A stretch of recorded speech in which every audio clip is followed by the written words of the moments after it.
welcome back to the show that puts the stew in stupid.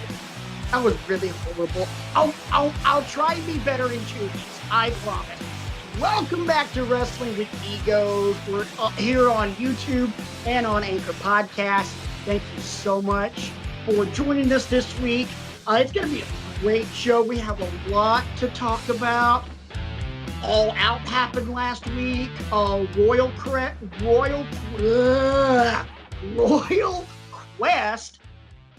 It's been a long night, you guys. NXT UK. A lot went on, and something that finally happened in WWE that we've all kind of been clamoring for a long time. My name is Patrick, and I am joined, as always, by two of my best friends, RJ and Brian. Gentlemen, how does it?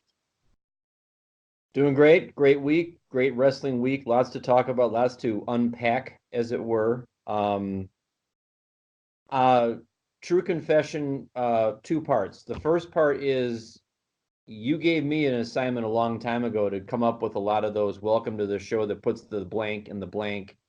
And mea culpa, I just haven't had a chance to think of any. I haven't really devoted any time to it, but I will try to come up with some of those in the future. And I'm trying to clean the house all day and pack for the trip, so I'm just like, no worries. God only knows what you guys are going to get out of me tonight. I'm a little bit brain fried. And mea culpa part 2, all of my reactions to All Out are going to be piggybacking off of the AEW Assassin over there, because it was a jam-packed Labor Day weekend for a lot of reasons, a lot of family things going on, a lot of fantasy football drafts going on. I honestly did not have much of a free moment to devote to it. So I apologize to you both. I apologize to the Wrestling with Egos public, but I will do my best to lend something to the discussion, because I have heard about some things that happened and went down, and I heard about some of these, shall we call them, shenanigans that happened in the aftermath, which we'll probably get into a little bit. We're going to talk about that. But let's roll right into it. Yeah, let's go. But before we get into that, gotta start the show off the way we normally do. Again, thank you guys for joining us, and feel free, as always, to chime in, give us your opinions, your feedback on the show. If you're on YouTube or on Anchor, there's a comment section there. Use it. If you're on YouTube, don't forget to like, subscribe, share, click the bell. That way you get all those notifications.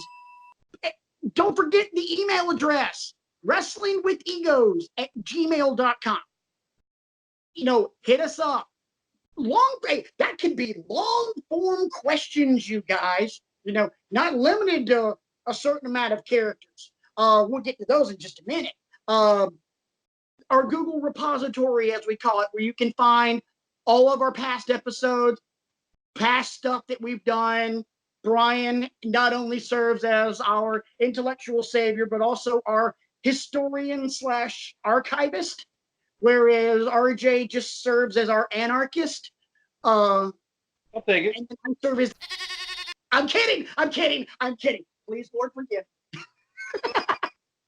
Like I said, God only knows what you're getting out of me tonight. Brian's like, I'm done. And last but not least, always, you guys can be a part of the conversation with the three of us on Twitter. You can hit me up at Rant Mode On, as you see right down there under our pretty faces. Brian is at bcrego15, and RJ is at RJ Eman with not 1, but 2 N's. Real quick, before we get into this, I need you guys to help me out on this and call me out when I do it. Apparently, over the last couple of days, talking with the bride-to-be, which we get married on Monday, I have apparently, over the last couple of days, talking to her about the show, been referring to RJ as JR. So anytime it happens, I need you guys to call me out. We're going to keep a running total of how many times I screw that up tonight. She has set the over-under at 5. I'm going to Yeah, take the under because I think it might have only happened once, and it was glaring because I thought it only happened once. I'm like, no, well, that's not right. no, I've been doing it since like Saturday, talking about doing the show and fantasy football drafts and everything else. I've been Okay. calling RJJR. I thought you meant like on the show last week and the week before and the But week not before. much last week, but this weekend, Saturday, Sunday, Monday, even Tuesday. We're recording the show on Wednesday, by the way, boys and girls. So yeah, it's happened a lot frequently. So, make your own buzzer sounds anytime I do anytime I call him JR. I'll just go like this. I go, Give him points. All right, so let's get into it, guys. Man, so much to talk about. And we start with the crowning of a new and the inaugural AEW. Now, do they officially call it AEW World Champion, World Heavyweight Champion? What? AEW World Championship. AEW World Champion. None other than the 49-year-old Chris Jericho. Yep. All three of us last week thought Hangman Page, but at the same time, all three of us have had a glaringly beautiful track record of getting things right in our predictions on this show last couple of weeks. And by getting right, I mean missing historically. We have been the kiss of death. Say what? Hashtag King of the Ring. Hashtag King of the Ring. Hashtag. don't get me started. Don't get me started. Don't get started. Don't worry. RJ, I know you watched all of it. I was able to watch bits and pieces of it because flashback to last week, there was a background behind me that was orange and blue. And sorry, my priorities lied somewhere else. By the way, Bo Nix, you are a bad, bad man. But I did see a couple of matches here and there. Overall, before we get into the show, RJ, since you are the AEW assassin, you are Mr. All Elite. Grade the show. Oh God, everybody's gonna say I'm biased, and I might be a little bit. I say A+. It's one of the best pay-per-views. It was one top to bottom. It was one of the best pay-per-views I've ever seen. There wasn't a match that I would consider a bad match. It was just from top to bottom, it was fantastic. Let's talk about some things that have been making headlines with the show itself. Number one, first and foremost, it is the main event. It is the World Championship, and it was a really, really good match. Again, is he 49 or is he 50? Jericho. He's either 48 or 49. He's not 50. He's not 50. Okay. So late 40s Jericho, a guy that is older than all three of us. Not by much, because I think RJ is the youngest of the group. I would imagine so, yeah. Yeah. Two of us are over 40. We'll go ahead and round up for both Brian and I, because we both have birthdays coming up in the next couple of weeks. But so let's just say he's 49. If we're wrong, we're wrong, whatever. At 49 years old, he is still in the upper echelons of the upper tier of best wrestlers on the planet. I don't know how that's possible, but he is. And RJ, you and I were talking about this before we started recording the show tonight. How, yeah, Hangman is going to be the guy for AEW, but with the way Jericho celebrated after he won the title, and I'll let you describe all of that, but you threw out the fact with the way he celebrated, and I threw out the fact that it's a heel champion. Ultimately, we agreed it had to be Jericho. It did. It did have to be Jericho. I think the way that they're building their championship is absolutely brilliant. Because let's be honest. You created a wrestling company and you created a championship. The championship, technically, in the grand scheme of things, and it kills me to say it, means nothing. Because your company just started. Your championship has no lineage. It's supposed to mean diddly. It's supposed to just be leather and metal. But the way that leading up to the match, Jericho kept repeatedly saying over and over again about how his legacy would be tarnished if he didn't win. And his legacy means nothing if he didn't win. And Chris Jericho's career is over if I don't win. Nothing I've ever done means anything if I don't win.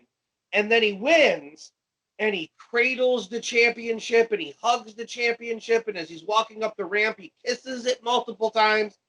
And for a man with the accomplishments of Chris Jericho, for the man that was the first ever undisputed champion, to take that belt, take that title, take the championship, and make it seem like it is the most important thing that has ever happened to him in his entire career, puts that championship on a pedestal that nobody but Chris Jericho could put it on.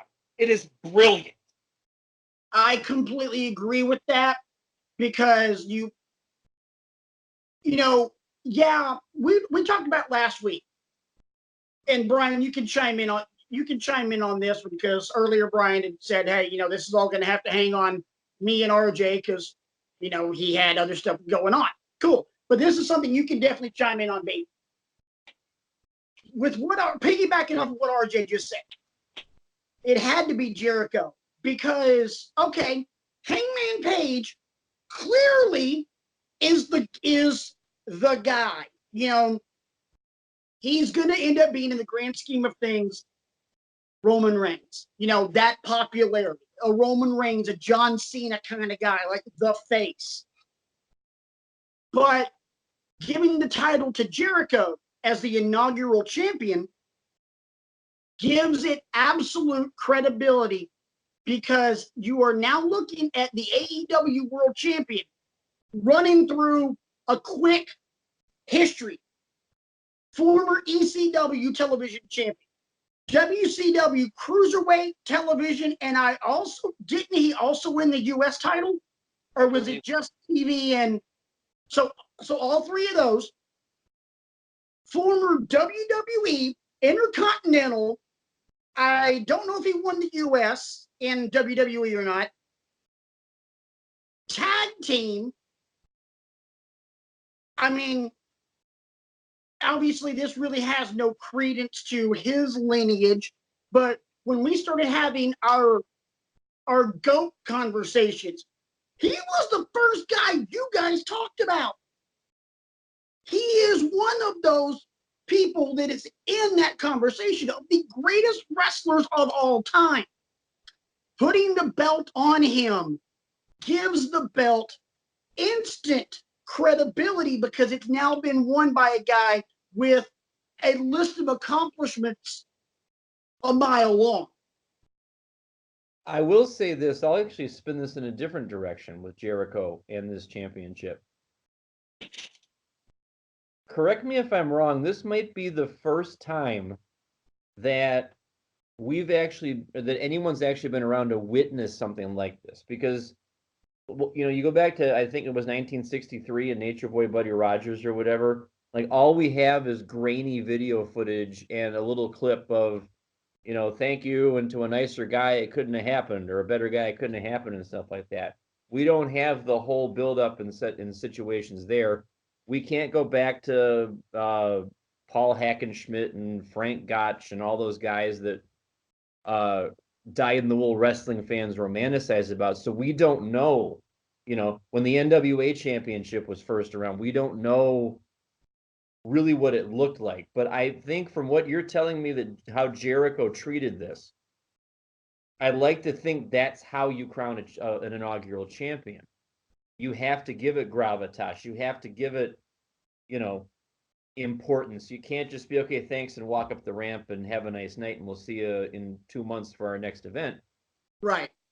because your fans and your front office people and the rest of the boys and girls in the back are all looking at you like, okay, if this is the decision we made, I want to know that we made the right decision. So I think Jericho had to treat it that way. And one wonders what Hangman would have done. I'd like to think he might have done something similar. I don't know. That's just speculation. But good on Jericho for making it mean something. And then that seems to be the thing that people came away with. The image that people came away with was of him cradling it and crying and, kissing it and all that sort of thing, which treated it as his own validation. Right. Which, if I may piggyback onto this other little nugget that I read about, which makes what happened a couple days later with the belt itself all the more surreal, and it makes me wonder, was this supposed to happen or did it just happen, and all of that? Do we want to talk about that now or do we want to save it? Yeah, let's go ahead and talk about it. That way we get it out of the way, because Okay. right now it makes sense and it's a nice, smooth little transition. Okay. Yeah. So Yeah, go apparently, ahead. Go ahead. I only know this because it's fresh in my head because I was researching it yesterday and today. RJ, you were sharing some screenshots on our show stream about apparently the belt came up missing. Jericho was having a meal somewhere, and some of his luggage got stolen. And one of the things that was in his luggage that got stolen was the AEW World Championship. And he filed a police report. His government name, as they say, is on the bottom of the police report. And then today I saw a picture of some cop in Tallahassee, Florida, holding it up at the police precinct. And And then then I found out that the post was taken down immediately deleted. because we don't know like what's going on with that. And then they're like, is it a work? Is it a shoot? Is this legit? Is it not? And here's these three jabronis on Wrestling with Egos are sitting here talking about it, which I guess is what you want. Yeah. So I don't know what to think. I mean, I don't know. Like, is it did a wrestler come by and take it or what? What they said now is, so they did post that picture of the police officer holding the championship, and they said that they found it. And then that post was immediately deleted. It was replaced with a post that said that they had not found the championship. They did not know the whereabouts. It was an ongoing investigation, and the case was still open and active, which is really interesting that you say you don't know where the belt is when you just literally posted a picture of the belt in your precinct. Later today, it came out. I saw it in a couple different places. I don't know who originally had the story. Apparently, it came out that the precinct has acknowledged that they do have the championship. They say that somebody came in and handed it in to them, saying they had found it on the side of the road. So it is officially official, and they say they are admitting now that they do have the belt after posting a picture of it and then saying they didn't have it. Okay. I'm playing here because everybody, I have a lifesaver. I'm fine. Bullshit. Right. I beat me to it. But I feel like it was originally, and I might be a complete fool here. I feel like it is a legitimate thing that happened. That Jericho took the limo to the steakhouse, had accidentally taken somebody else's luggage. The limo driver takes the luggage back to the airport, comes back to the steakhouse, and the belt's gone. I also think that they are going to spin this whole thing and make it look like it was a work the whole time. I don't think it was. I think it is a shoot incident that happened that they are going to spin into a work. Yeah. As a way to almost save face. Because exactly. Right. Because let's be honest, if this legitimately happened the way it's sounding, and I've been rewatching a miniseries on Netflix as of late, so I can make this comparison. If this happens, it makes Jericho, it makes AEW, and everybody involved look about as inept as the LAPD during the OJ bullcrap. I don't know if anybody's that enough. Yeah, that is kind of a reach. LAPD did look pretty dumb during. By the way, the People versus O.J. Simpson that FX produced. If you haven't watched it, it's a great watch. Loved it. Really good. Yes. For the uninitiated out there in Wrestling with Egos land, we just use two terms that maybe you might not know what they are. And I am the intellectual savior of the wrestling masses, so I can't let this opportunity pass me by. In the business, when we talk about a work versus a shoot, you're probably wondering what that means. I'll start with a shoot first. A shoot is when stuff gets real, basically. When it's, real dirty laundry is being aired, real medical issues are being used, real conditions are being used, that sort of thing. Like when on Matt Hardy with Edge, that was a shoot. Right. When CM Punk and Triple H were going on their little thing, and they said, okay, this isn't CM Punk talking to Triple H anymore. This is Phil Brooks talking to Paul Levesque. That's where it went into the shoot area. A work is where we're all in on it. Okay, Wrestling with Egos, we'll call it a work because everybody's in on it. Everybody's in on the joke. We want you to watch our show. Hey, the Montreal Screwjob, shoot. Brett versus Owen, work. Yeah, there you go. So that's what that means. If you hear us using those terms, a work is something that all the parties involved understand what's going to happen. They have an understanding, and we all go home and do that sort of thing. But a shoot is stuff just got real. Yeah, as Michael Cole would say, this is not a part of tonight's entertainment. So, anyway, and for the record, this is why I don't eat at Longhorn. I prefer Texas Roadhouse. That's just me. Editorial comment. Bam. This editorial comment. Yeah. Go ahead. Speaking of restaurants sponsoring matches, you want to talk about that one next? Best matches. Yeah. Maybe the best matches tonight. Nicely done, Brian. RJ, go. You're kind of running the show here, sir. All right, fantastic. You are, of course, referring to the Cracker Barrel clash that took place at All Out between Jimmy Havoc, Joey Janela, and that crazy mother effer Darby Allin. That match was nuts. Chicken noodle soup, by the way, it's excellent. They had biscuits in the match. The biscuits is what they used. They also had several Cracker Barrel barrels. There were tons of spots in that match. I could go on all day just listing spots in that match. Instead, I'll just mention my favorite one. At the beginning of the match, I looked at my wife and I said, man, I really hope Darby Allin doesn't do that coffin drop spot again. Oh, me too. And then he proceeded to not only do it, he did it off the top rope, holding a Cracker Barrel wooden barrel behind him onto steel stairs that were on the floor.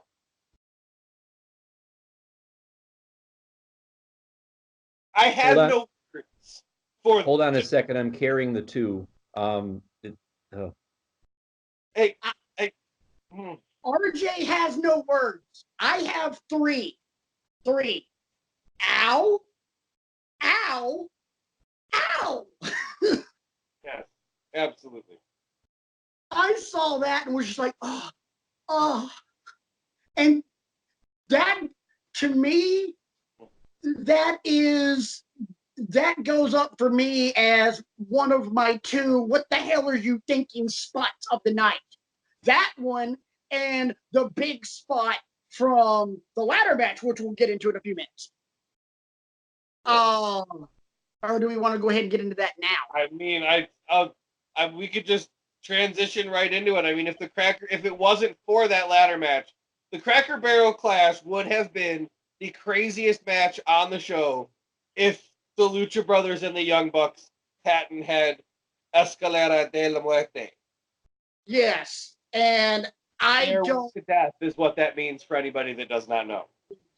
And I'm going to be honest, I don't ever want to see that again with those four guys. I'm saying. All right. the three of us, we are believers in miracles. And it was a miracle of God that nobody did from that match. Absolutely. Namely the gringos, the non-Mexican guys. It is a miracle neither one of them are dead. Because both of the Jacksons took spots that, as Taz famously said about Brock Lesnar in WrestleMania 19, how is he not dead right now? Yeah. Yeah. The ladder fall out of the ring. Which one was that? Nick. Okay, describe that one. I'll describe the other one. So Nick and Phoenix were on the ladder. Phoenix got knocked off. Nick is still on top of the ladder. I'm yelling at the TV. I mean, my daughters are in bed, and I'm yelling at the TV. The ladder's not close enough. You need to move the ladder closer. The ladder's in the wrong spot. Nick, please don't do this right now. He didn't listen to me. Ray Phoenix pushed the ladder over. You need to yell louder. Two tables next to each other on the floor outside the ring. Nick Jackson's body landed on the first ladder, and his head landed on the other one. And I legit thought he might have died. Yeah. He did not move for a really long time. Me and my wife were legit just like, there are moments after that happened in the match that I do not remember at all, because I was just sitting there replaying what had just happened to Nick Jackson in my head. I'm really hoping that he wasn't dead. He did end up eventually moving. The following day, he felt inclined to only tweet the words, "I'm alive," which should tell you something about the spot that he felt he needed to tweet that he was alive. It was ugly. That was nuts. Yeah, and then Matt thought he had to, oh, well, hey, my brother did this. Here, hold my beer. He and Penta were on the same ladder. Penta was facing this way, facing this way. Matt was kind of a few rungs down and found his head in between Penta's legs, kind of like a pile driver powerbomb position. You can't really go backwards when your back's up against the ladder. So no, Penta flips forward, Canadian Destroyer off the ladder through a table. Spike Nick, spike. Yeah. Matt, spike. Nick, 90-degree angle. You know, Brian, you're a teacher, perpendicular, bam. Matt was, yes, straight up and down. 90-degree angle, perfect geometry, boys and girls. You know, 90-degree angle, diagonal line right across, 45-degree, Pythagorean theorem, A squared plus B squared equals C squared. Here's the thing that I'm sure, Brian, you probably don't know this, because I haven't, maybe you do, I personally haven't seen highlights of it coming out of All Out, really all over the place. The Canadian Destroyer I've seen all over the place. That video is everywhere. What led to the Canadian Destroyer was Penta got really, really angry at Matt Jackson, because Penta was on one side of the ladder and Matt Jackson was on the other side of the ladder, and Penta started reaching for the belts, and to stop him, Matt Jackson ripped his mask off. Yeah. And Penta covered his face and fell off the ladder and rolled to the floor, continuing to keep his face covered. The referees eventually got his mask and gave it back to him, and he put it on. And it was at that point that the Lucha Brothers got very, very angry at the Young Bucks and almost killed both of them.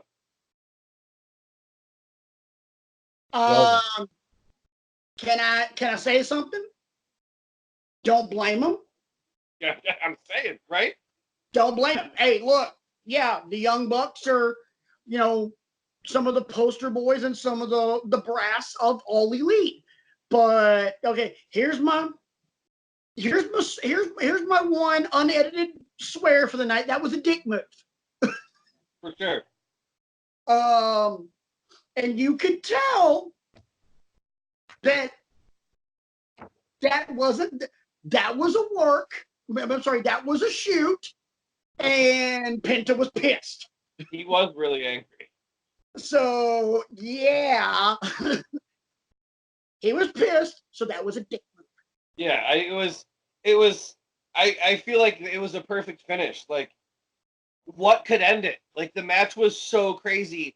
What could possibly happen to make one of these two teams unable to answer the bell to get up to keep the other team from getting the championships? And to rip Penta's mask off, and for that to be the catalyst that gets the Lucha Brothers mad enough to take out both Bucks and be able to go up to get the belts.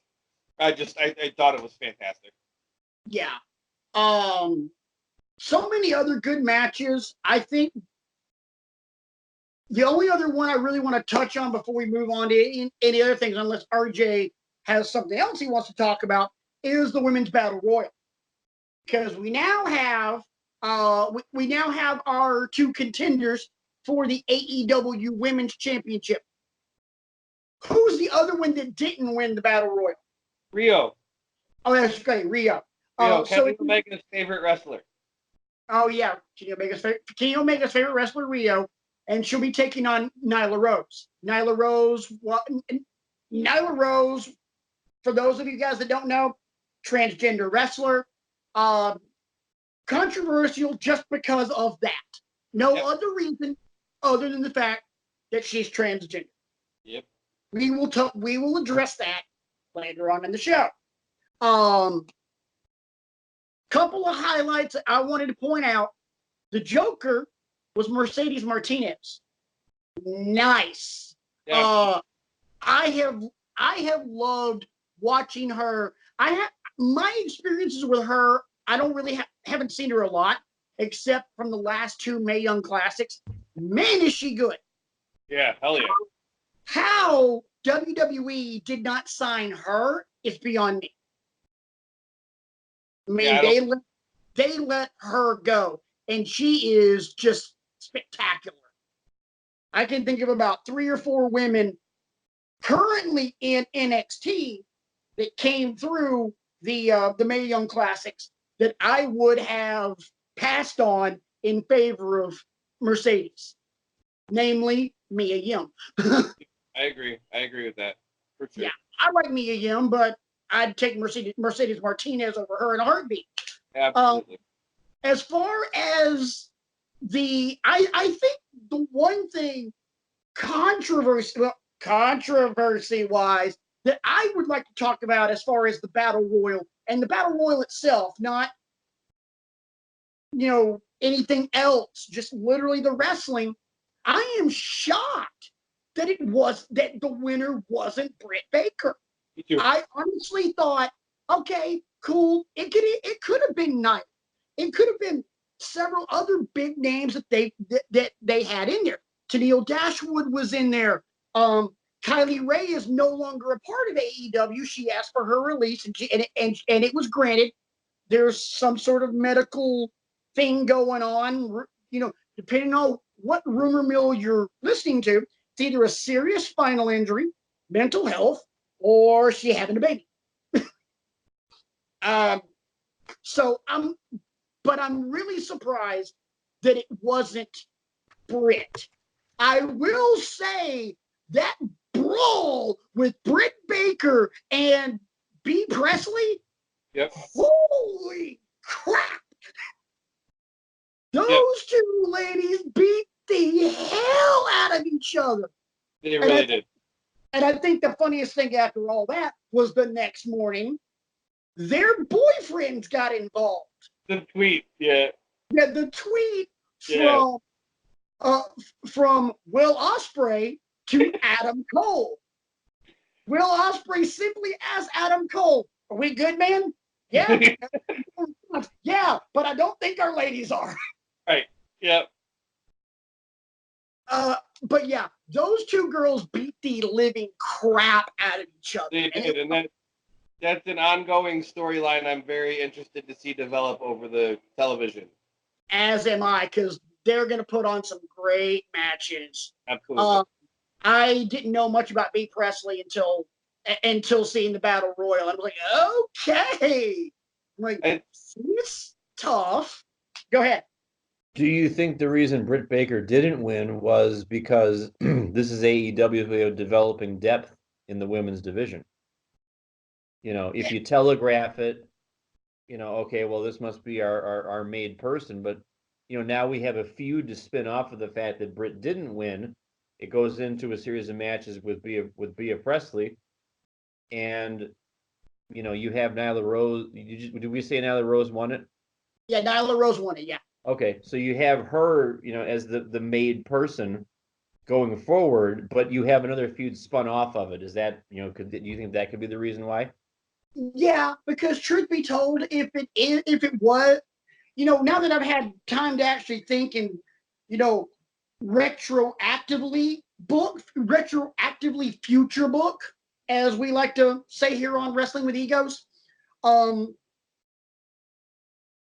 think having Britt Baker in the world title match for the second episode of the first one. It's the first episode of Wednesday Night Dynamite. I think that just kind of pigeonholes the women's division, and you don't really have much to work with beyond that. Excuse me. However, that being said, now you've got a first tier feud and a second tier feud to go with, and then you can stack beyond that, and that way you can also allow yourself to have multiple segments on TV dealing with the women as opposed to just one. Yeah, there's a feud for the world title, but there's also this. Right. So I'm interested in seeing that. I'm actually, in hindsight, glad it went that way, because just like with Hangman Page, then you can slowly start the build to Dr. Britt Baker DMD as your women's world champion. So it'll be one of those good things to come to those who wait kind of things. Before we get into the rest of the show, I know it's not necessarily on our format, but I think we do need to talk about it. King of the Ring. Hang on. I gotta. Patrick deserves props for something, because last week we previewed All Out, and Patrick, you said that Sean Spears was going to take a spine buster from AA Arn Anderson, and that is exactly what happened. Sean Spears took a spine buster from AA Arn Anderson. Let me just say one thing. First off, that clip is all over the internet. If you haven't seen it, go find it. How old Arn Anderson? 60 something. Yeah, I don't know. That spine buster looked like it came straight out of 1995. Yeah, absolutely. It is clean as it did on Monday Nitro. Whoo! Beautiful. Sean Spears took that thing at full tilt. Arn picked him up, picked one foot up, did that quick pivot, and just blam! Yep, it was gorgeous. Easily, still to this day, one of my favorite moves in wrestling. AA doing that spine buster. Nothing better than seeing that. Damn. Thank you, RJ. Thank you for letting No problem, man. And that might be the only thing that got a bigger pop than Mercedes Martinez did. Yeah. Well, it's AA spine buster. Right. Yeah. To me, and quick little sidebar is, to me, you know, we're all sports fans, not just wrestling. There's certain things in sports that are just absolutely beautiful because they're damn near perfect. Great example, Ken Griffey Jr.'s swing. Oh. Single most gorgeous, perfect baseball swing anyone has ever had. Even though he murdered 2 people, O.J. Simpson in his prime, cutting up the field, coming off the edge, and breaking one. Just the way he would run in those long strides, or watching Bo Jackson, that long run he had on Monday Night Football against Seattle, where he ran into the tunnel. Just a thing of beauty. In wrestling, there is nothing more beautiful than watching Arn Anderson drop a spine buster. It's just crisp. It's clean. Like, this is what a wrestling move is supposed to look like. Absolutely. It's the Ken Griffey Jr. baseball swing of wrestling moves. That's about as high praise as I can give that spine buster. Timeless. King of the Ring. Damn. Raise your hand if you got one right this week.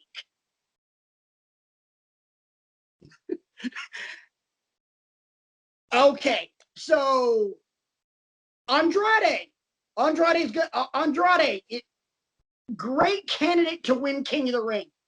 He's out. Ali, great candidate to win King of the Ring. He's out. Joe and Ricochet, gonna be a great match. There wasn't a winner. Baron Corbin won. Go ahead. I'm gonna make one more prediction. Oh, I got a prediction too, and here's what I'm doing. I'm making the prediction, hoping that I can keep my streak alive. I hope I'm wrong too. Because WWE loves us so much, it's gonna be Corbin and Elias. No. 2 people that nobody care about. No. I care about Elias a lot. I mean, here's my problem. It'll be Corbin and Chad Gable. Chad freaking Gable. Here's my problem. When I watch a wrestling match, and maybe I'm old-fashioned, maybe I want an outcome. I agree. And when I was watching that Ricochet Samoa Joe match unfold, and I saw them go up for that suplex, and they both landed back first and with their arms, I'm like, no, they are not going to have a double count. And historically, when that's happened, an authority figure has come out and gone, restart the match. Vince, did it when maybe he tears both quads in the process. Right. Vince famously did it for Cena and Batista in the Royal Rumble. Right. And then he also did it for Rock and Punk at Royal Rumble in 2012 or whatever it was. And there's been other instances in that too. I think more along the lines of the Royal Rumble when he tore both quads. Yeah. Why not do that here? I mean, you're out here. We need a winner. Get back in the ring and keep going. Don't give me a triple threat with Corbin and Ricochet and Joe. Because, and again, Joe is one of my guys. You both know this. Yep. I'm kind of getting tired of seeing my guys jerked around all the time. I'm tired of seeing Joe, they're going to give Joe a push. Oh, no, they're not going to give Joe a push. Oh, sorry, we were just, Here's what's going to happen. Ricochet is going to hit Joe with either that code breaker kind of move that he's been doing. I can't remember what they're calling it now. And Corbin's going to sneak in for the pin. Yeah, or the 630, and then Corbin's going to throw Ricochet out and pick the bones, because that's what Baron Corbin does. Chad Gable best for business. And then we're going to get Corbin and Chad Gable, and Corbin will be King of the Ring. It's not a popular pick, but here's the thing. And the fact that you're instantly doing that, Brian, makes me believe even more that they're going to. Why? Because everybody hates him. Oh wait, I got to do it right. We don't hate Change him. my mind. That meme. Change my mind. We don't. I don't have a coffee mug on standby, but We don't hate Corbin the way that WWE wants us to, though. Right. Like, We hate him I like don't hate him because he's a heel. I hate him because he sucks and I don't want him on my television. right. Like, he's not entertaining. That's why I don't like him. Right. He's not a good heel. He's just a prick. I'm with you. You know, The I only- would rather Samoa Joe. I would rather boo Elias. I would rather boo Andrade. the only part of Corbin's presentation that I've sort of liked is him posing in the throne with the crown. I mean, because he's, you know, it's like picking up the Stanley Cup before you win it. His You know, promos have been good. And the promo on the throne was pretty damn good. Yeah, it wasn't horrible. But he's also got a year and a half of crap that I've still got stuck in my mind. Right. You know, he's got a year and a half of crap that he was doing with Finn Balor and that he was doing with Miz and that he was doing with, you know, all these people. And it's like, I don't want him as King of the Ring. Because it's just there's 6 or 7 other guys I'd rather give this rub to. And he's not one of them. Sorry. Corbin does not blow my skirt up. There's nothing about Corbin that I can invest in, cheering or boo. Corbin, and I've made this joke before, Corbin to me is the Bella Twins. I don't care. You're there. I don't like you. It's not the fact that I want, if you're a good heel, Samoa Joe, I will pay my hard-earned money to see Samoa Joe get his ass kicked when he deserves it. You know, if he mounts off to Roman, I will pay to see Roman beat Joe's ass. I will not pay anything to see Corbin. I have literally in my life seen one match of Baron Corbin's that I thoroughly enjoyed, and it wasn't even on TV. It was at an NXT house show in Cleveland at the Agora Theater when it was a fatal 4-way for the NXT title, Balor defending against Joe, Corbin, and Apollo Crews. Brian was there. I don't know if RJ was there or not, but Brian and I. Great match. But that was it. Right. I will say the match that he had with Miz was probably the best match he's had on the main roster. The match wasn't bad, but just the overall presentation of Corbinism. At the same time, though, how much of that was the Miz? Because yeah. The Miz is not the flashiest dude in the entire world, but you know what the Miz doesn't do? Screw up. Right. The Miz is good in the ring. He doesn't take many risks. He does what he does, and he does it very well. Yep. And sadly enough, in my book, he's a Hall of Famer. I think he's just that good. He's been that good for a long time. Yep. I'm not on board with this whole Corbin thing, but we'll get into that more. Something else happened on Raw, and this is a great opportunity to transition into a segment we debuted last week. I have some questions from the boys, and they have an opportunity to answer by either saying yes or no. Gentlemen, are you ready? Born ready. All righty. So at the end of Monday Night Raw, Sasha Banks is beating the brakes off of Becky Lynch with a chair. Down comes Bayley. Interesting to note, Bayley wasn't wearing anything that was neon. It was all red, black, and silver. Just pointing that out. She stops Sasha, flashes this evil little poop-eating smile, takes a chair from Sasha, and then starts beating the brakes out of Becky. Bayley turned heel. Gentlemen, are you okay with that? I would like to say that what I wanted to put above my yes card was the word hell. Hell yes, I'm on board with this. Brian, you got yours up first. You go. And the yes might surprise you guys because we're talking about my people. Bailey's I'm super surprised. I am Bailey's been one of my peoples for years. I love what she's about. I love her story. I love her NXT presentation. I Yes. love. But let's face it, her character has been rudderless and listless for a while, even with the championship on SmackDown.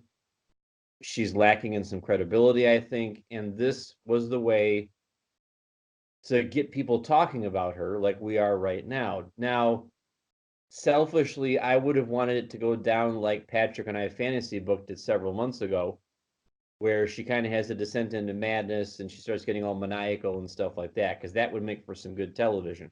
God, yeah, that would have been brilliant.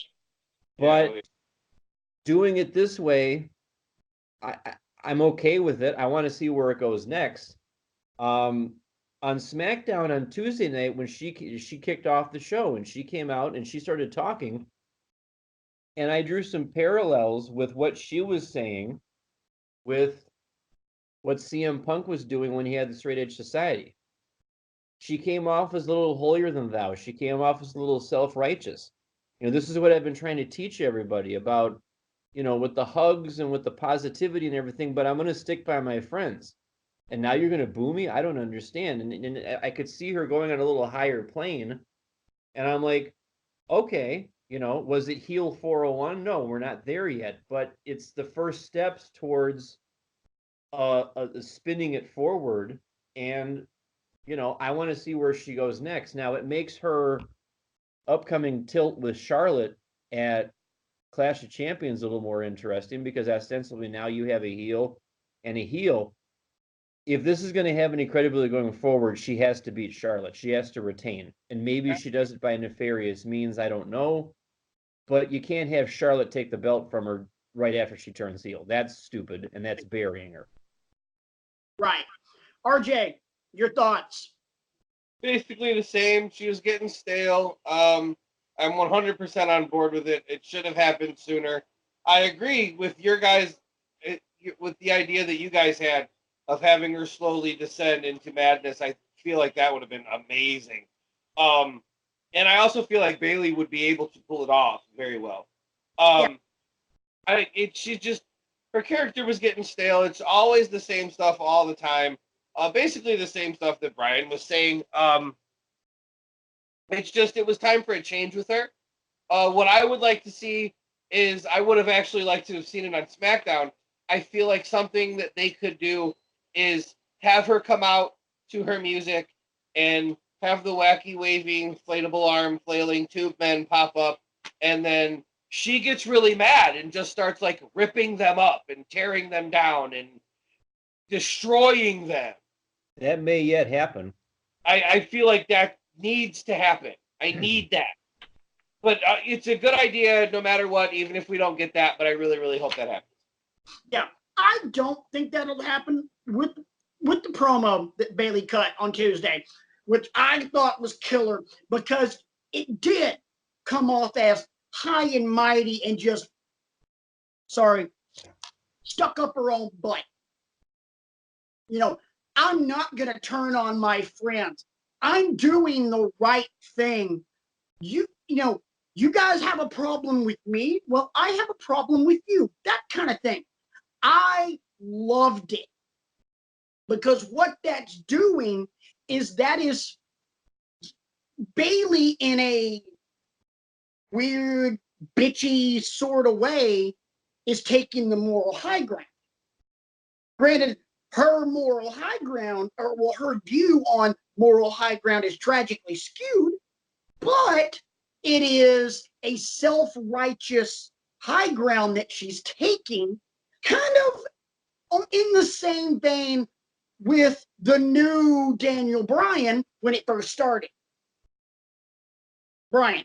I'd also like to take a moment to put myself over and talk about how much I've grown since the start of this show, because the old Brian would have put this card up and said, no, what are you doing to my Bailey? No, this is what Brian would have done. Yeah. Or I would have been like sobbing, like, they can't do this to Bailey because she's Bailey and I didn't choose the Hug Life. Hug Life chose me and all that, but I get it that you need to grow, you need to adapt, you need to evolve. And this is Bailey evolving, and this is also your boy evolving just a little bit. Oh, thank you. Oh.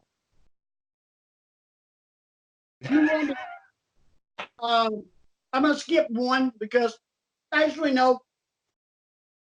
We'll make it. Actually, we'll skip it because it was basically, we talked about the second question was, do you think the three-way angle between Joe, Ricochet, and Baron Corbin's a good idea? No. Next. Move it. Next. One more time for the people in the back. I'm tired of talking about it. Let's move on. People are bitching and moaning and complaining all over social media because Nyla Rose won the Women's Battle Royal to give herself a shot at the AEW Women's Championship, first episode of Wednesday Night Dynamite. They're bitching not because of anything else other than the fact that she is transgender. It gives her, actually, I'm not even going to say it. I'm going to save it for RJ because he said it before we started recording and his reaction was just perfect. Dude, so here's the question I'm going to ask. They're bitching about a transgender wrestler winning the Women's Battle Royal. Are these people that are bitching, are they idiots?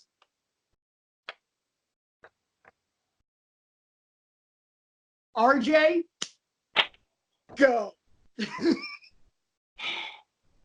So please explain to me how, in any way, a transgender professional wrestler has an unfair advantage in a rigged sport. In a sport with predetermined outcomes, this woman somehow has an unfair advantage because she used to be a man. How does that make any sense on God's green earth at all? She has an unfair advantage in a sport where the winners are decided in a meeting.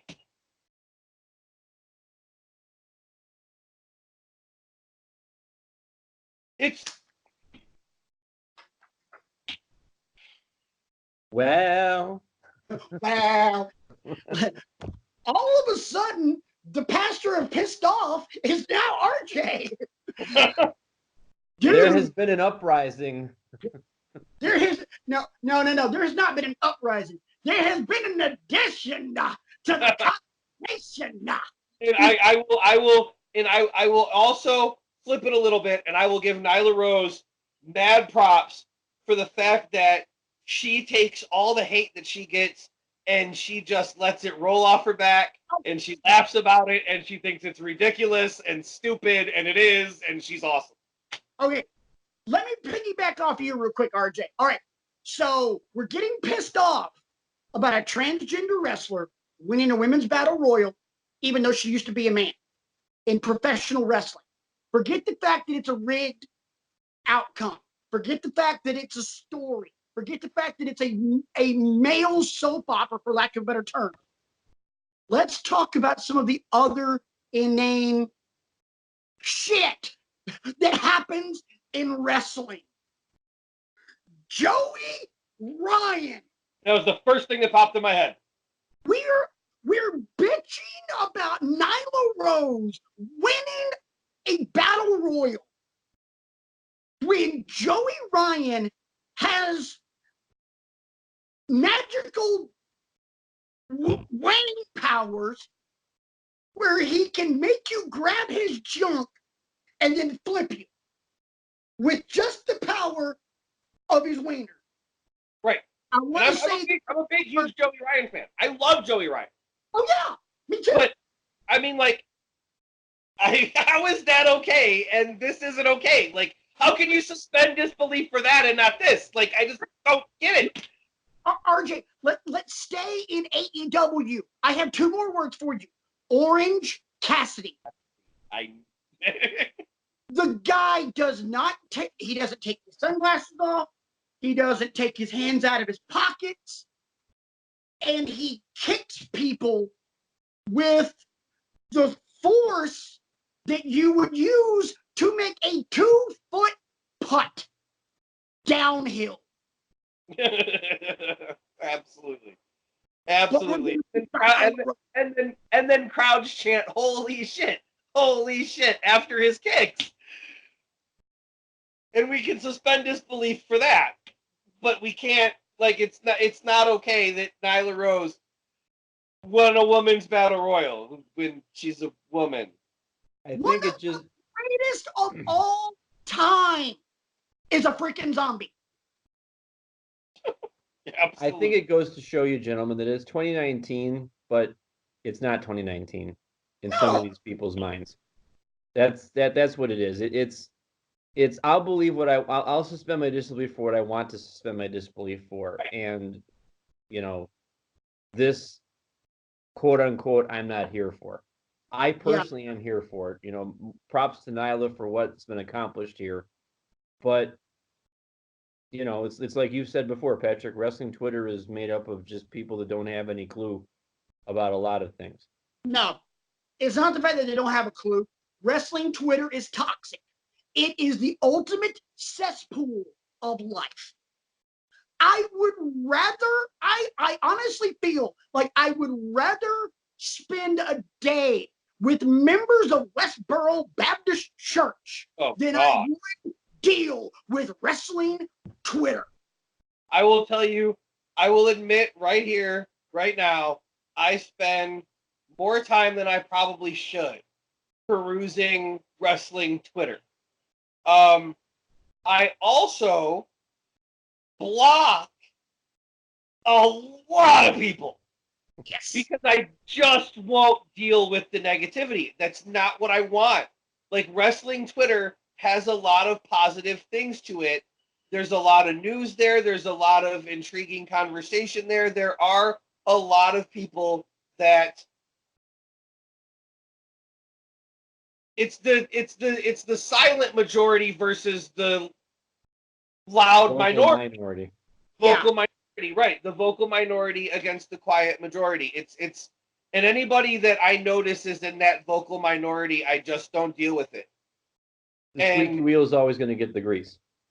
Absolutely, right, for sure, no doubt about it.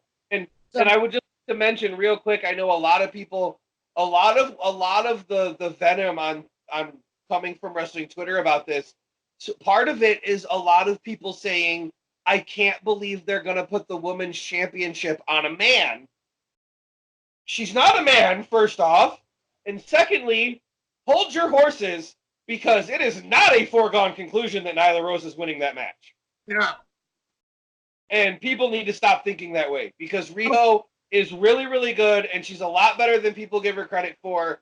And the higher-ups in AEW know that. But we don't want the women's title on a man. Yeah. But when we have a battle royal to determine Miss WrestleMania, it's won by Santino freaking Marella. Right. Absolutely. And when we have a ladder match to determine a women's champion, it's okay if James freaking Ellsworth is the one that pulls the belt off the hackle, or whatever we're calling that contraption, and hands it to Carmella further down the ladder. That's okay. All right. So to wrap up this conversation, on behalf of my two of my best friends, RJ and Brian, I would like to quote an old line from your reigning, defending, undisputed AEW World Champion, Chris Jericho. For the love of God, would you please shut the hell up? Hi, next question. MJF will be AEW World Champion before Cody.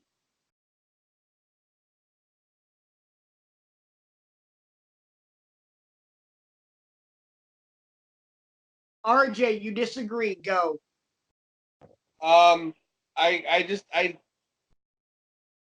It's not anything against MJF. I just think that they build him a little more. I think Cody has an easier path to the championship than MJF does. I feel like MJF, I guess it boils down to the fact that I feel like MJF wins the belt from Cody. And that's my reasoning. I feel like Cody finds his way to the championship, and not necessarily through Jericho, not necessarily right now. I feel like Cody finds his way to the championship, and then the salt of the earth side of MJF really starts bubbling up of, that should be me, I should be the champion. Was it Daniel Bryan, that should be me? Yeah. It's kind of like that, but in a more MJF kind of way. I disagree, and here's why.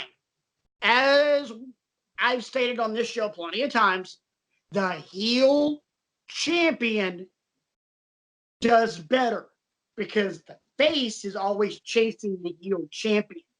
Cody will have a shot first, and that's where MJF's going to screw it. MJF then slides into the DMs of the champ's challenger and takes the belt from whoever the champ is. Probably whoever takes the belt off of Jericho, because Jericho's not going to turn face. Hangman, Kenny, someone like that. MJF takes the belt off of that guy, and now you've got Cody looking for retribution. And what better way to get retribution than take the title off that son of a gun? Brian.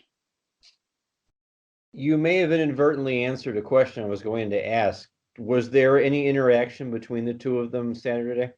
MJF was Cody second. Yeah. And they stayed that way for the whole match. There was no shenanigans. And it was really weird. I kind of wanted to bring this up earlier, so I'll mention it now. It was really, really weird.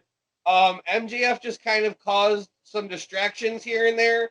Didn't really get physically involved that I can remember off the top of my head. They left that to Arn Anderson, who came out and got physically involved.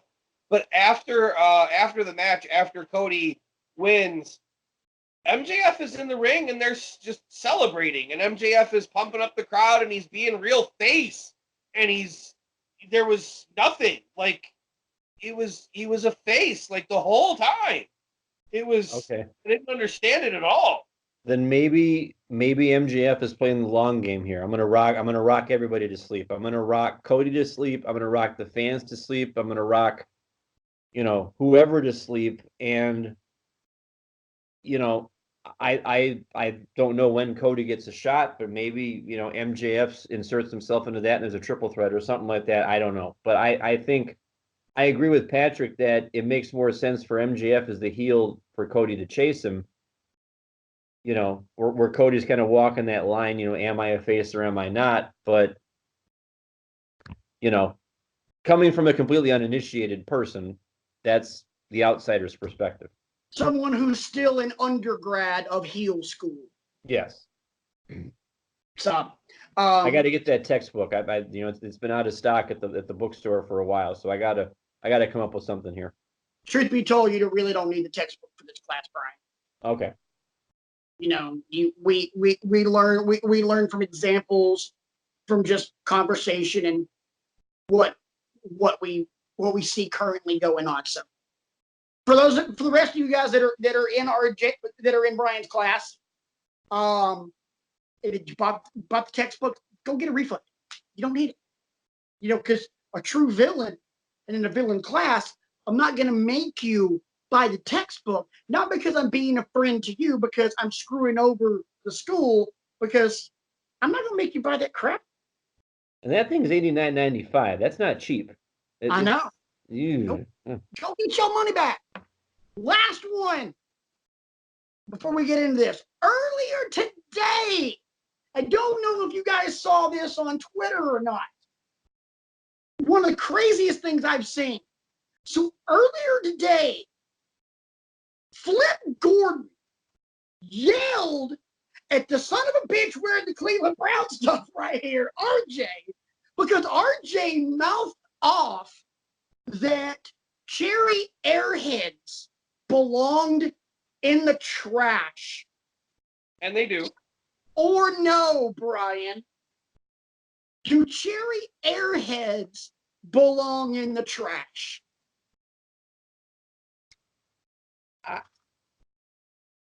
I guess if you're a Cherry fan, like me, I'm Team Orange all the way.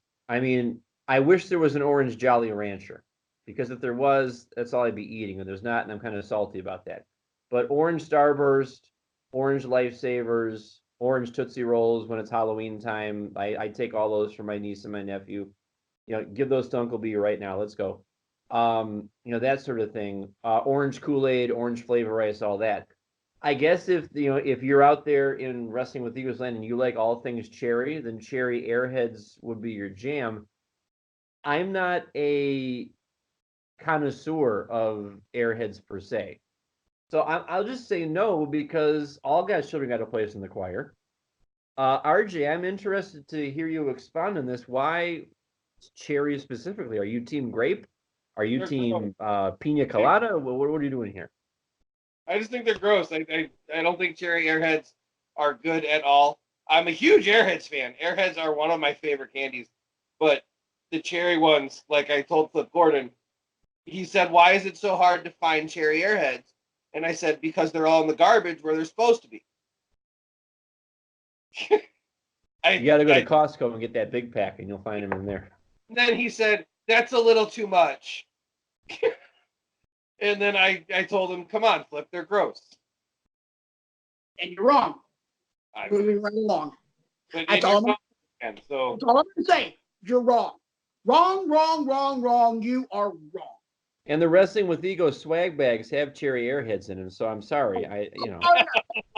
Don't think for a damn second RJ's next birthday he don't get a big ass pack of Cherry Airheads from your boy right here.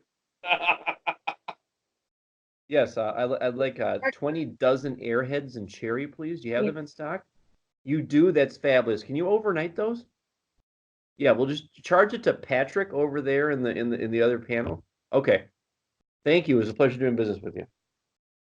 Hey, before we move on to homework, quick shout out to my girls, the face of the Squish and the little hurricane.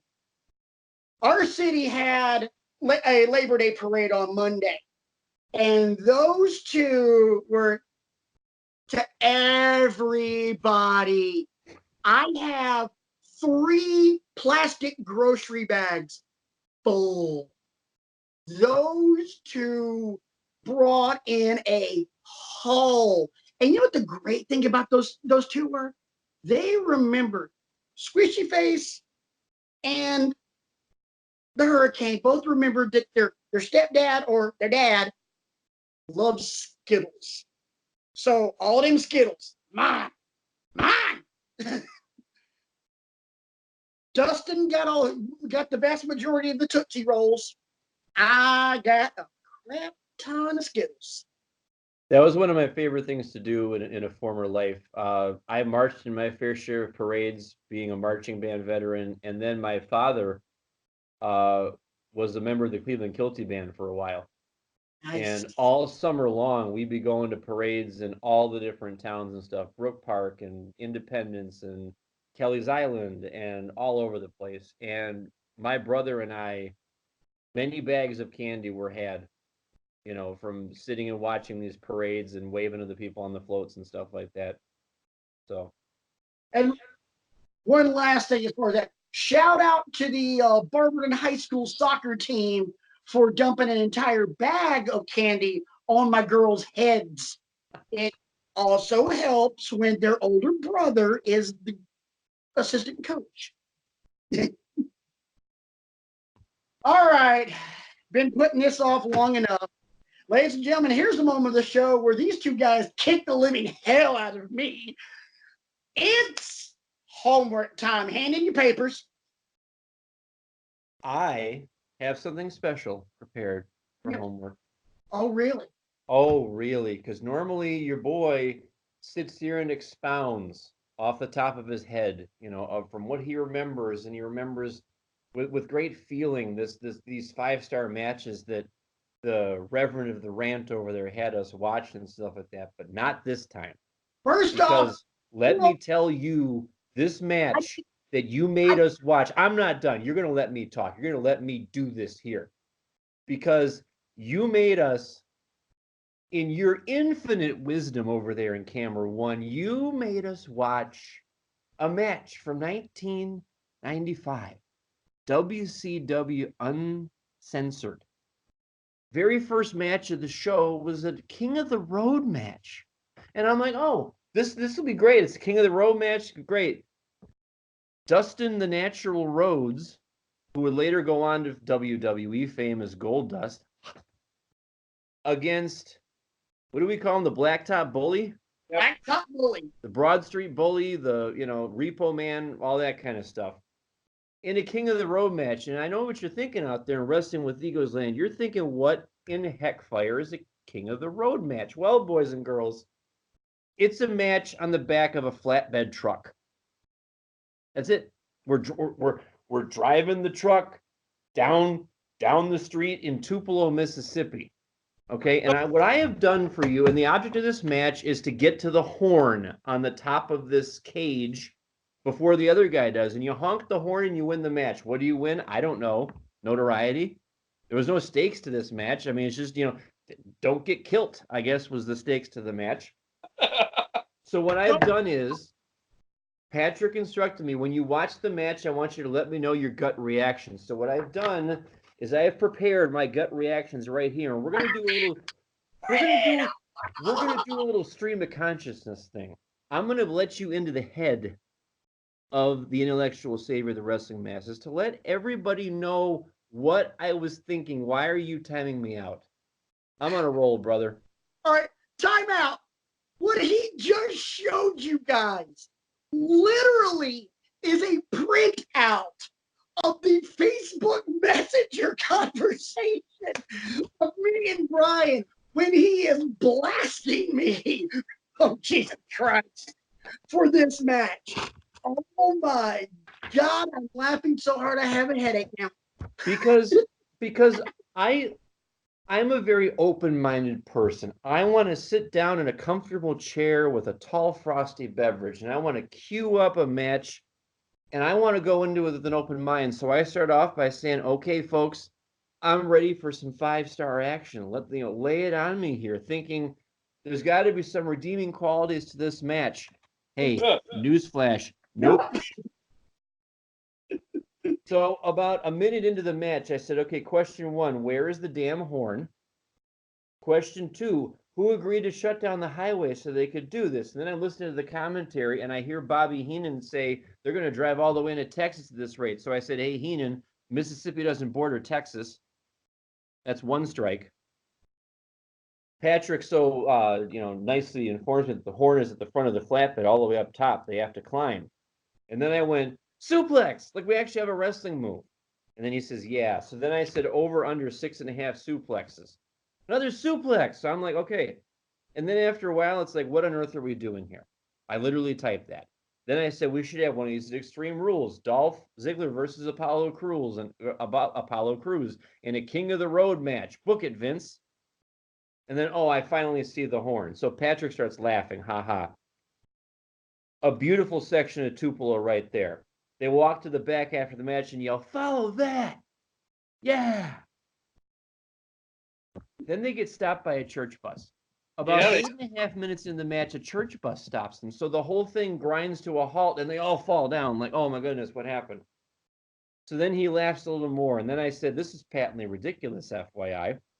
How much more can they take? How much more can I take? That's the real story here, people. How much more of this can I take? And the answer is not much more. Because I'm expecting 5-star action, because that's what I'm here for. I'm here for the 5-star action. This is barely a half star. The pen ran out of ink to draw the stars for this match. Okay. So finally, the match is over. I can't even remember who won because I'm so angry, at the fact that the match is over. And I said that was mind-numbing. And that was 13 minutes of my life I'll never get back. These minutes are precious commodities, sir, and they are. My minutes are very precious commodities. And you give me that direct to watch. We're on page 4.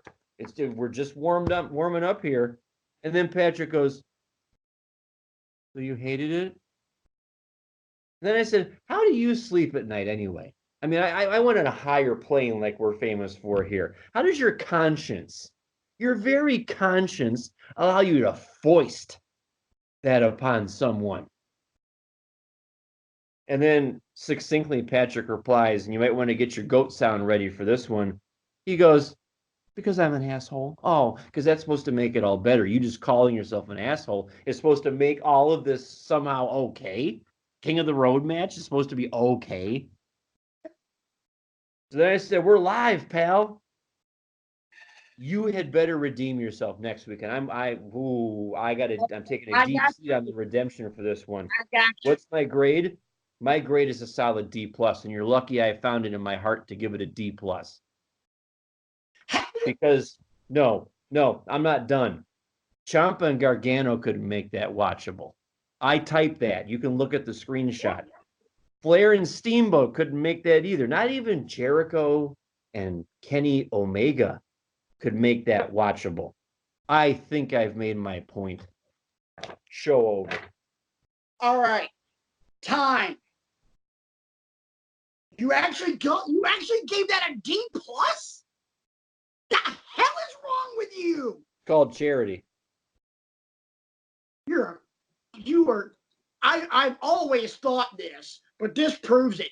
You are clearly a kinder person than I am. RJ, how much do you hate me?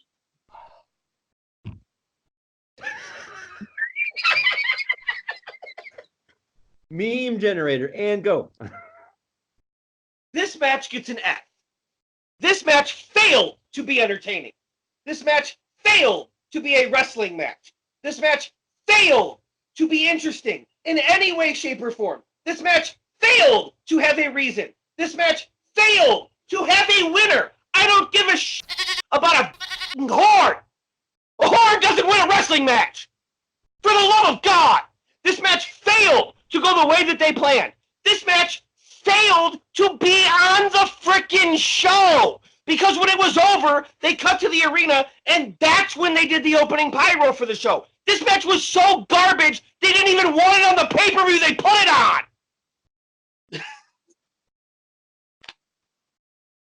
So this F not only stands for fail, but it also stands for F you, which is what both you guys are telling me. Again, I ask you, how do you sleep at night? Because the only reason they gave it a D+ is because there was 2 suplexes that I counted. And it can be difficult to climb up that chicken wire. You could rip some skin off if you take a hard turn too much. And I mean, again, the Tupelo Highway Patrol just say, yeah, it sounds like a great idea. We'll have a convoy for you, and we'll shut the highway down, and it's great, and we'll publicity for Tupelo and all that. What are we doing here? What is my motivation? What are we doing here? Right. Guys, you hit him with a bucket of water twice. Yeah. With a hay bale. A hay bale. The entire truck is covered in hay bales. I'm taking your wrestling card away from you. No. I freely admit that I gave you guys that match for the sheer fact that I just wanted to be a turd. That's it. Mission accomplished. I know. Yeah, I can't you laugh really, at that. you really. I grade. For frequent watchers or listeners of Wrestling with Egos, if you watched this get assigned last week, I'm not going to go into specifics. I'm just going to say that the spot where I said I was going to watch it is where I watched it. He watched it while taking a crap. I'm gonna just throw it out there. And I should have. But again, I did that just to be a turd for comedic value because literally it is the worst match I can think of. And I did it because of I wanted to do a two-part thing. Because since I'm leaving in a couple of days and next week you guys have the show all to yourself, I wanted to do a two-part and I wanted to juxtapose. This is my way out of this, by the way, guys. This is how I'm, spinning this to make myself look halfway decent. So I gave you the single worst thing I could think of. So now I can share with you my absolute all-time favorite match. And believe it or not, does not involve Sting. Doesn't even involve WCW. Your homework for next week, I take you back to 1991. And it's very apropos because this week, the WWE Network is celebrating 40 years of the Intercontinental Championship. My favorite match of all time, SummerSlam 91.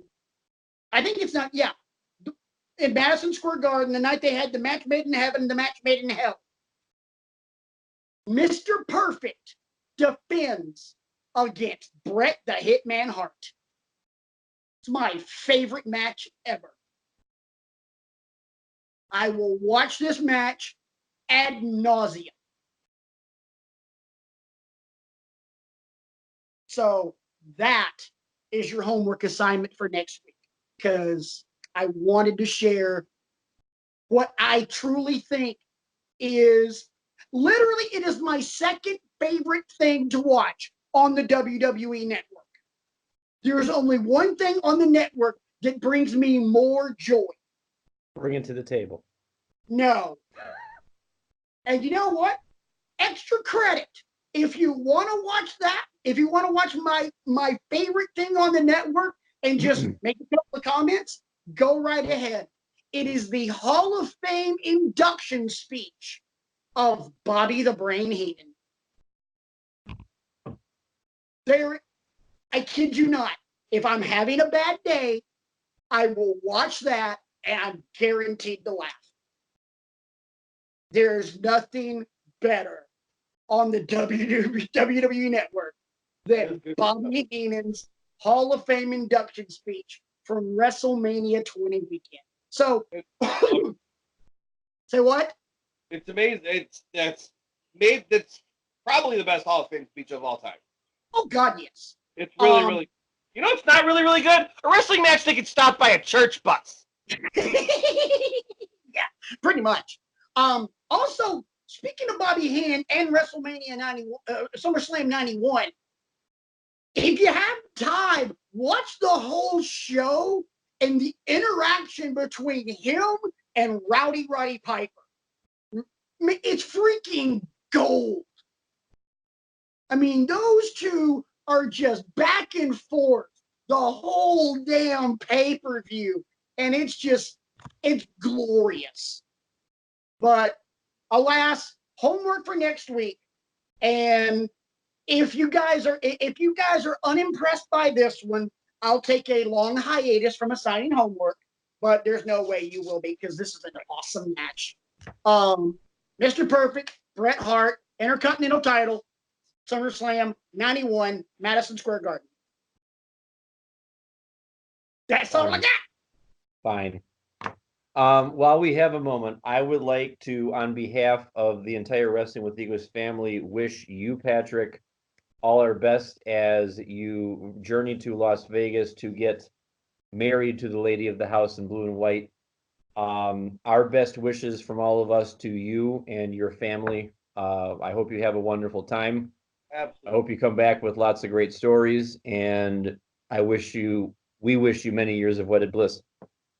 Appreciate it, you guys. Coming from you guys, that means a lot because I know, I know you guys. I know your wives. You guys are some of my favorite people, so I appreciate that wholeheartedly. That truly means a lot. I did. By the way, real quick, also since it is crap. What's today's date? September 4th. It's my September daughter. 4th. Oh, I was about to get to that, RJ. Big shout out to who we will call Team Double A. There you go. I like it.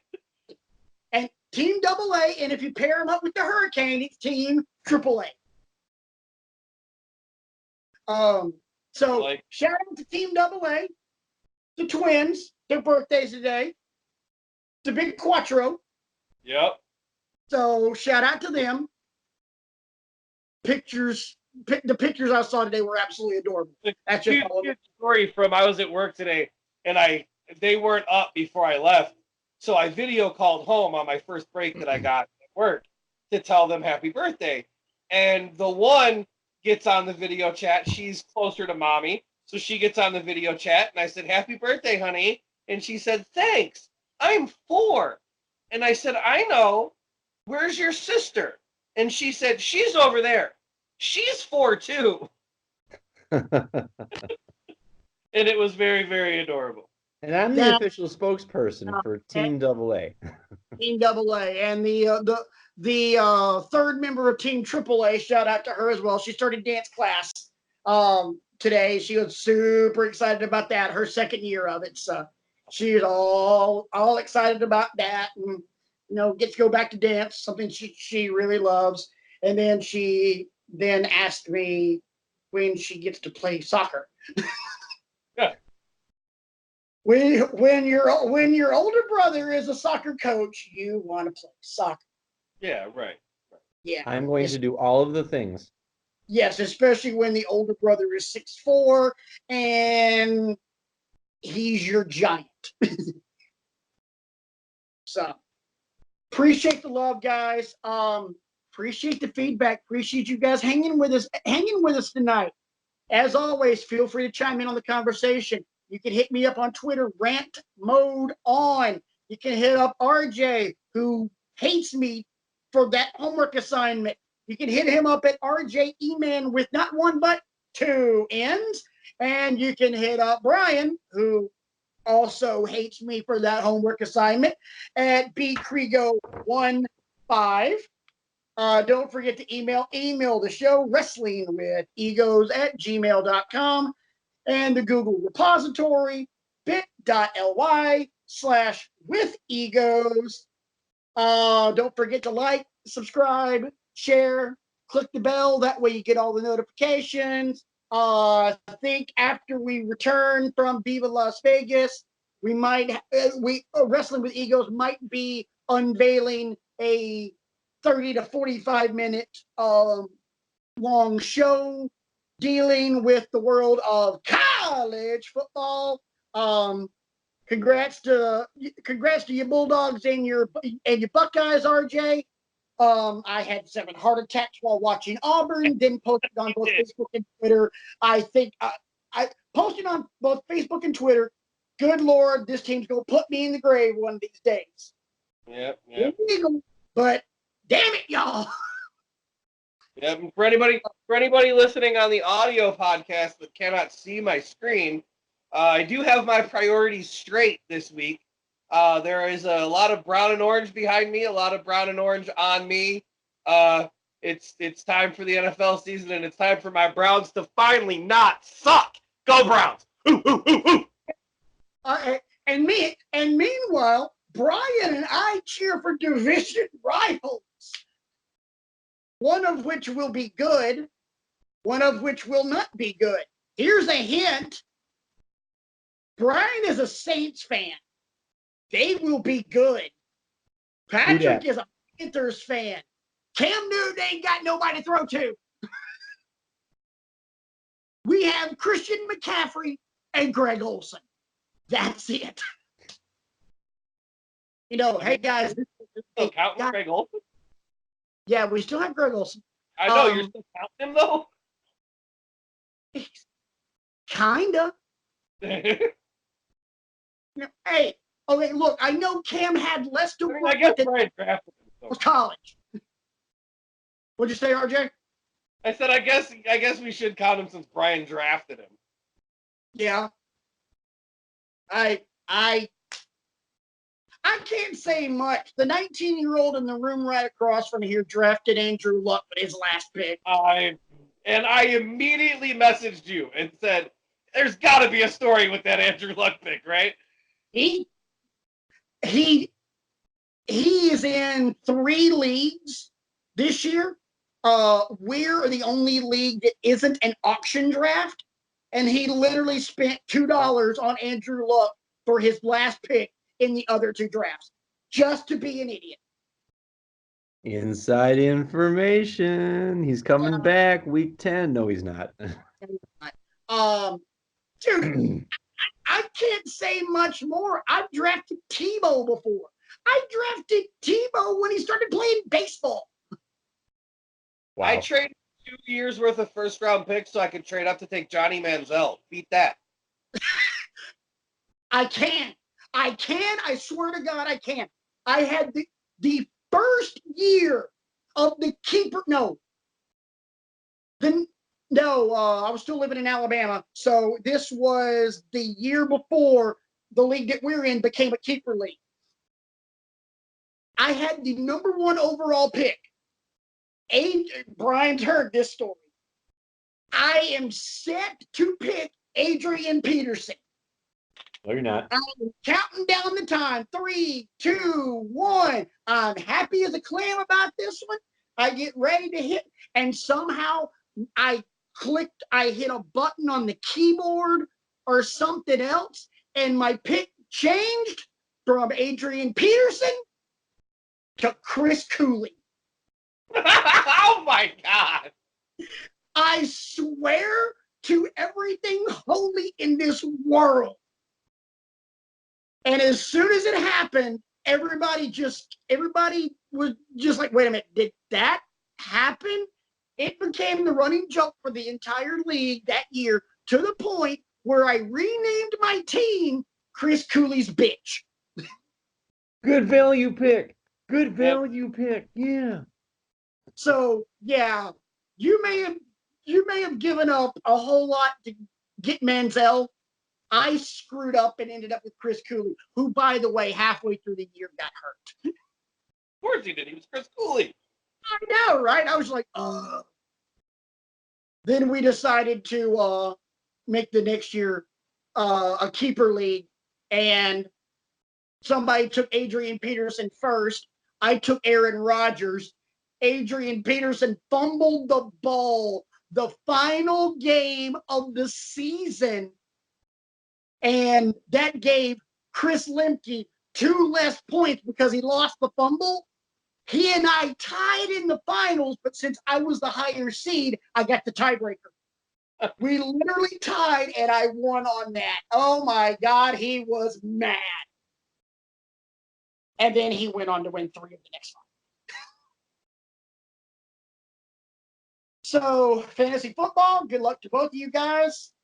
I will do like I always do. I will go 13-2 in the regular season and then get beat in the first round of the playoffs.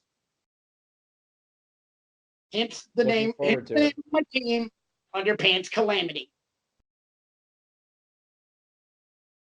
Brian always shakes his head at that every time I say it. But it's fact. I crap my pants in the postseason faster than I totally lost who I was going to go to. Who usually blows it in the playoffs? The Vikings. Oh, yeah. Yeah. Except when they're playing the Saints. I was just going to say, except for the Minneapolis Miracle. Yeah. Except when they're playing the Saints. Well, we got them the Super Bowl year, don't forget. Thanks to Yeah. Brett Favre. Oh yeah, with Brett Favre. No, with that god awful interception. Oh, it was Yeah. a beautiful interception. You kidding me? Brett Favre throws a god awful interception. And he wakes up and he goes to sleep and he eats and he breathes and he does those things just about as often as he throws a god awful interception. And like And I have a Brett Favre pop up there. I love Brett Favre, all-time favorite player. But man, that guy threw picks. Oh yeah, and not just through picks, through stupid picks. Right, in horrible situations at the worst times. Yeah, yeah. His career is, a litany of stupid decisions on the field that either paid off or epically failed. Absolutely. He was Actually, good. Say what? Go ahead. I was gonna make a statement. I forgot what I was gonna say. Go. I was just gonna say we can actually tie this football conversation back into wrestling by mentioning that Brian's fantasy football team is Valor Club, and mine is the Funhouse Fiends. Yeah. And our divisions are Team All Elite and Team NXT. So, yep. RJ is very upset because he's the Funhouse Fiends, and he is in the All Elite division. Yeah, I named my team before the divisions got named this year, so now I have a WWE name in the AEW division, but that's okay. Yeah, our divisions every year, it's always something wrestling related. Last year it was Raw and SmackDown. The year before it was the Shield and the Wyatts. I think we've done Horsemen and NWO before. I would imagine that you have. Yeah. And yes, I was on. I made damn sure that my team was in the NWO division. Guys, that is enough BSing at the end of the show for anything else. Let's get out of here. For myself, for RJ, for Brian, all of our families, all of our team here at Wrestling with Egos. Brian and RJ will see you guys next week. I'll see you in 2 weeks. And until then, that's our story. And we're sticking to it. I'm going to go get married. Viva Las Vegas.